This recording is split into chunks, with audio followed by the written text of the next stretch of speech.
बिस्मिल्लाहिर्रहमानिर्रहीम, अस्सलाम वालेकुम रहमतुल्लाहि व बरकातुहू। अल्लाह ताला से दुआ है अल्लाह आपको, आपके घर वालों को, आपके जानो माल को अपनी हिफ्ज़-ओ-मान में रखे, बेहतर रिज़्क़ अता फरमाए, बुरे वक्त बुरे लोगों से, बुरे हालात से, बीमारियों से महफूज रखे। आमीन सुम्मा आमीन। जी, नहा धो के बीबे बच्चे बन गए हैं, लेकिन हम जा रहे हैं एक बड़े ज़रूरी काम, जो कि आपके लिए, पूरी कौम के लिए पैगाम है। आप भी इसको मिस ना किया करें। ये वैक्सीनेशन, बच्चे की 2 साल वाली वैक्सीनेशन में बिल्कुल ढील मत करें। और इस वक्त हम इसका मुँह इधर करें जी थोड़ा सा, इसकी वैक्सीनेशन के लिए, मुन्नों की वैक्सीनेशन के लिए जा रही है। बरीरा इसका नाम है, हमारी प्यारी सी बेटी है 4 माह की, इसकी वैक्सीनेशन के लिए जा रहे हैं। तो हमारे साथ रहिएगा, नाश्ता वाश्ता कोई नहीं किया, आके करेंगे, ठीक है? आपने करना है तो आ जाए।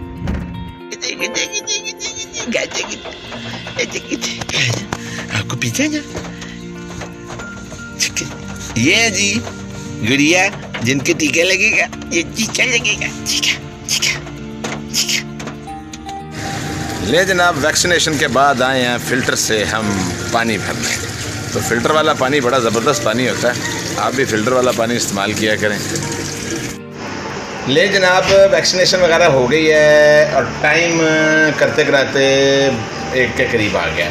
तो अब नाश्ता तो नहीं, अब ब्रंच हो गया। तो ब्रंच में बड़ी ज़बरदस्त किस्म की चीज़ आपको दिखाते हैं। इसमें है जी दाल माश, मेरी बहुत पसंदीदा, और कल पका था कोरमा, मटन कोरमा, तो उसका वो मिक्स किया गया इसके अंदर। ये बड़ी यम किस्म की चीज़ बन गई है। तो ऐसी छोटी मोटी तब्दीलियाँ आप करती रहा करें, 2-1 सालन को मिक्स करके वो एक मज़ेदार चीज़ बन जाती है। लेकिन शर्त ये है कि वो एक जैसे सालन हो। तो ये बहुत मज़े की चीज़ बनी है। अगर आपने खाना है तो मेरी आपको दावत है, आ जाइए। ले जनाब, हम अब हो गए हैं रेडी ऑनलाइन होने के लिए, और गुड़ वाली चाय आ गई है। ये हम पी के इंशाल्लाह ताला ऑनलाइन हो जाएंगे और फिर अल्लाह का नाम लेके चढ़ जाएंगे काम पे। और अब आपको मैं बताने वाला हूँ वो बेकायदगियाँ हुकूमती इदारों की, कि जो ये लोग करते हैं। छोटी छोटी चीज़ों पे ये लोग आवाम को ज़लील करते हैं किस तरीके से, और जो SOPs हैं उनके बारे में ज़रा ख्याल नहीं रखते। आज हमने आपको बताया कि छोटी बच्ची को वैक्सीनेशन के लिए लेके गए, हिफाजती टीके लगे उनको।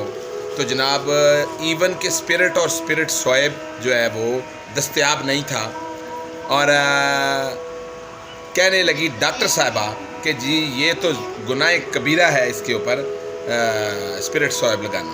ठीक है जी, मुझे छोड़ दें, जो डॉक्टर हजरात हैं ज़रूर कमेंट करें कि वैक्सीनेशन का जब इंजेक्शन लगता है तो क्या उसके ऊपर स्पिरिट सोएब से साफ़ करना स्किन को गुनाह कबीरा है? ज़रूर कमेंट्स दीजिए। और उसके बाद जनाब, बच्ची को इंजेक्शन लगने के बाद सनी प्लास नहीं लगाया गया, उसी तरह छोड़ दिया गया और कहा गया जी दबा लें। अब जस्टिफिकेशन इसकी ये दी है कि जी हुकूमत हमें नहीं देती। तो मैं हुकूमत से ये सवाल करता हूँ, क्या इतनी छोटी चीज़ें आप नहीं दे रहे? अरबाब इख्तियार ज़रूर बताएं, क्योंकि ये छोटी छोटी बेकायदगी हैं, जो ज़्यादतियाँ हैं। सनी प्लास इन लोगों के घरों में चले जाते हैं। आप बताएं, बच्ची के टांग से खून निकल रहा है, सनी प्लास नहीं है, नहीं जी दबा लें, बस यही तरीका है, डॉक्टर साहब कह रही हैं। तो ज़रूर वायरल करें इस वीडियो को, ताकि हमारा मकसद ये चीज़ें नहीं है, लेकिन व्लॉग में ये चीज़ आई है तो मैंने हाईलाइट कर दिया। तो आप जाके ये वीडियो भी देखिए, जो कि खुफिया तरीके से मैंने बना ली थी। तो ना स्पिरिट सोएब लगा और ना सनी प्लास, और जस्टिफिकेशन ये दिया जी हुकूमत नहीं देती। तो हुकूमत अब बताए कि ये छोटी सी चीज़ देती है कि नहीं देती। इंजेक्शन दे रही है, वैक्सीनेशन दे रही है, इनको सैलरीज दे रही हैं, और इनके किराए दे रही हैं, सब कुछ अकोमोडेट कर रही हैं, पेंशन्स दे रही हैं, और क्या आवाम के लिए स्पिरिट सोएब और सनी प्लास नहीं दे रही? ज़रूर बताइए। ये ड्रॉप्स पिलाए जा रहे हैं। ओ बिस्मिल्लाह।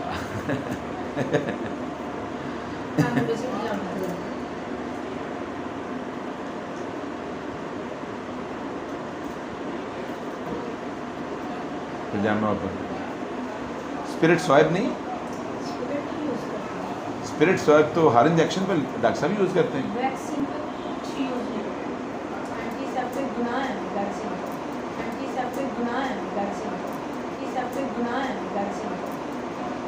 अच्छा, इस पर स्पिरिट सोएब नहीं लगाते?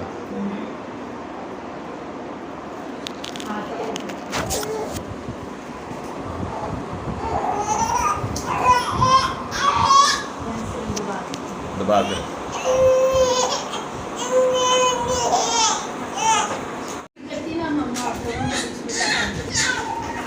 नहीं सनी प्लास तक नहीं है, सिर्फ दबाना तक कि बस सुराख बंद हो जाए। जब माँ उसके ऊपर हाथ रख के बैठ जाती है मैंने एक ही दफा प्रेस किया। सनी प्लास नहीं देखा, चलें ठीक है, सनी प्लास नहीं देखा, चलें ठीक है, सनी प्लास नहीं देखा। चलें ठीक है। ले जनाब, हम आके खड़े हो गए हैं गुलबर्ग में, राइट ड्रॉप करके। पहली DH3 में थी और दूसरी यहाँ पे आए हैं। तो सियासत की बातें हैं हर जगह, और बस कुछ नहीं पता। कुछ रिश्ते ऐसे होते हैं जिनको बंदा कभी भुला नहीं पाता है, जिसमें माँ का रिश्ता सबसे अफजल है और नंबर 1 पे आता है। तो यकीनी तौर पे मैं भी अपनी माँ को नहीं भूलता। और इस ईद पे तो बड़ी टूट के याद आई। आपने सुना होगा कि रिश्ते खून के होते हैं। हमारे पास कुछ रिश्ते गोश्त के भी थे। इस ईद पे वो गोश्त के रिश्ते भी टूट गए। खुश रहे। रिश्ता कोई भी हो वो बंदा भूलता नहीं है, और ख़ास तौर पे माँ का रिश्ता तो भुलाया नहीं जा सकता।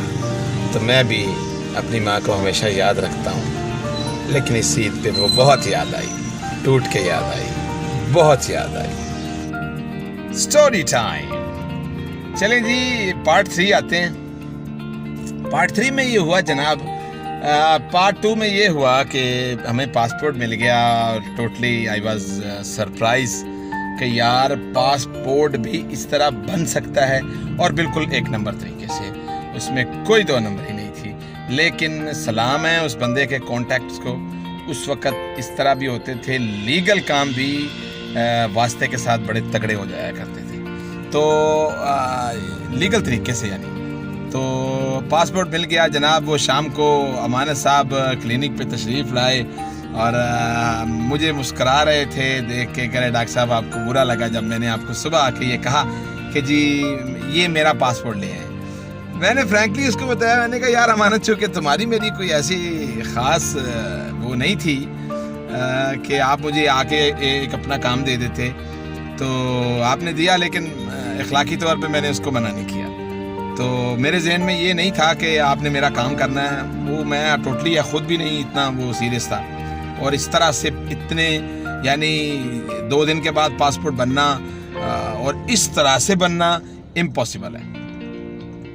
तो वो हंस पड़े, कहने लगे मेरा आपको भेजने का मकसद ही एक था कि आप अपनी आंखों से देख लें कि 2 नंबरी कोई नहीं है, आप सही जगह से सही तरीके से पासपोर्ट बनवा के लेके आ रहे हैं। और मज़े की बात यह है कि मैंने कोई पैसा पे नहीं किया। उन्होंने कहा जी पासपोर्ट दे दें, मैंने पासपोर्ट दे दिया उसको। उसने खोल के देखा, ये वो आगे पीछे, उनका ओके हो गया जी, अच्छा जी सलाम अलैकुम, ये क्या के वो चले गए। अब जनाब मुझे 2 दिन के बाद कॉल आती है कि ईद का टाइम था, कुछ दिनों के बाद ईद थी। कहते हैं जी ईद आपने यहाँ पढ़नी है या मक्का में। यार बड़ा मतलब वाकई वो बड़ा अजीब बात थी, एक मुसलमान के लिए मक्के में ईद पढ़ना क्या काम, क्या किसी सादत से कम है। तो मैंने कहा फौरन कह दिया, मैंने कहा मक्के में पढ़नी है। जनाब ये बात आई गई होगी और 4 दिन गुजरे। 4 दिन गुजरे। अभी इस दौरान में अभी उसने मुझसे 1 रुपया भी नहीं लिया। मजे की बात ये है, 4 दिन के बाद वो बंदा शाम में क्लिनिक पे आता है, पासपोर्ट मेरी टेबल पे फेंकता है। उस पासपोर्ट के अंदर एमिरेट्स की टिकट पड़ी हुई है। उस वक्त कापियों की टिकट होती थी, अब तो ऑनलाइन हो गया सारा कुछ। मैंने ऐसे देखा, मैंने कहा वही ये क्या किया तुमने यार। मतलब अभी मुझे समझ तो आ गई कि मेरा पासपोर्ट वीजा लग गया, टिकट आ गई है। मैंने कहा यार ये क्या तुमने किया। हंसना शुरू हो गया। कहता डॉक्टर साहब लोगों की जूतियाँ टूट जाती हैं और उनके काम बड़े स्लो होते हैं, तो आपका तो 15 दिन के इससे भी कम ज़्यादा टाइम में सब कुछ हो गया। आप तैयारी करें, ईद आपने मक्के पढ़नी है। अरे यार ये तो मेरे लिए एक बड़ा चंबा था यार। मैंने फटाफट पासपोर्ट खोला, बीच में वीजा लगा हुआ, प्रोटेक्ट हुआ सब कुछ है। वो कमाल नहीं हो गया यार, हैरत की इंतहा हो गई। अच्छा जी। वो मैंने पासपोर्ट पकड़ा, मैंने कहा ओ भाई मेरे पास तो 1 रुपया भी नहीं है तुझे देने के लिए। मैंने एवं जान के उसको जरा गोली कराई। और सच्ची बात ये थी कि छड़े छांट थे, यानी हम दोनों मियाँ बीवी, और जो कमाई आती थी वो बुंदू खान और अच्छी सी फिल्में और याशी में हम दोनों उड़ा देते थे। हमारी सासू माँ और हमारी माँ कहती थी अच्छा पुत्र याशी मारो की याद करोगे। तो हमारे पास तो वापस की बात है, देने के लिए किराया भी नहीं होता था। ये भी हमारी सासू माँ चोरी से दे दिया करती थी। तो ये अल्लाह ताला उनको जन्नत नसीब करे, खरीक रहमत करे। नेकी जो है ना वो ज़रूर रिपीट करनी चाहिए, चाहे किसी की भी हो। तो हमें टेंशन नहीं होती थी। पासपोर्ट मिला, टिकट मिला, सर्दियों का टाइम था।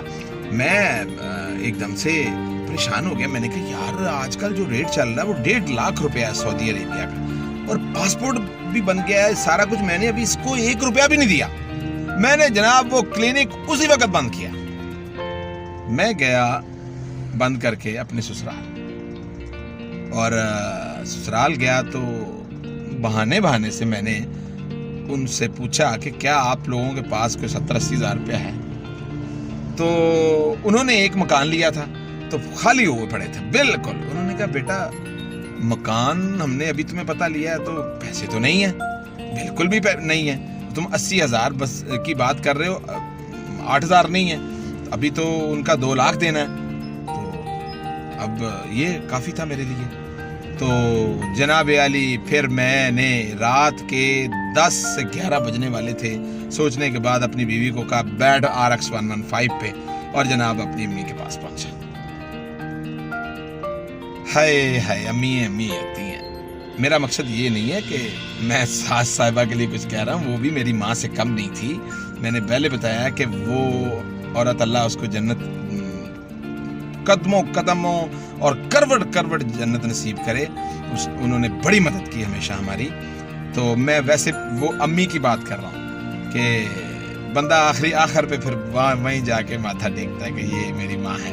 तो वहाँ भाई मैं क्लियर कर दूं, ऐसी कोई बात, डरता वरता मैं किसी से नहीं हूँ। अगर आप कहें कि ये डर के कह रहा है, नो, ऐसी कोई बात नहीं है। लेकिन टाइम बहुत ज़्यादा हो गया, अगली किस्त में बात करेंगे। अपना ख्याल रखिएगा। ले जी, कद्दाफी स्टेडियम के अराउंड हम घूम फिर रहे हैं। एक हमारे राइडर हैं, वो भी बाहर से आए हैं, वो भी नज़ारा कर रहे हैं।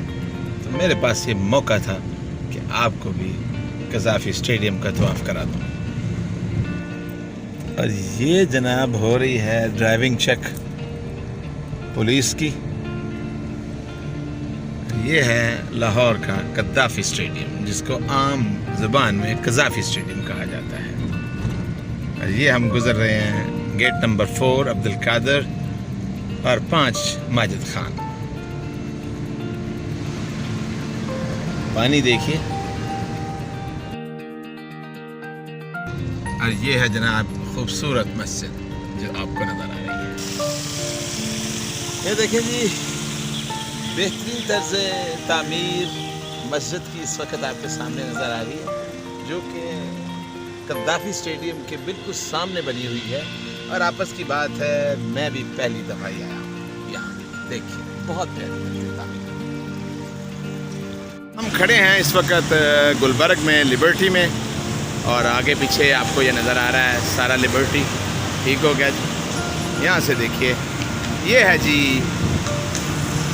Shaukat Khanum diagnostic centre Liberty. तो ये यहाँ पे लिबर्टी में मौजूद है। देखिए एक अच्छा इदारा है।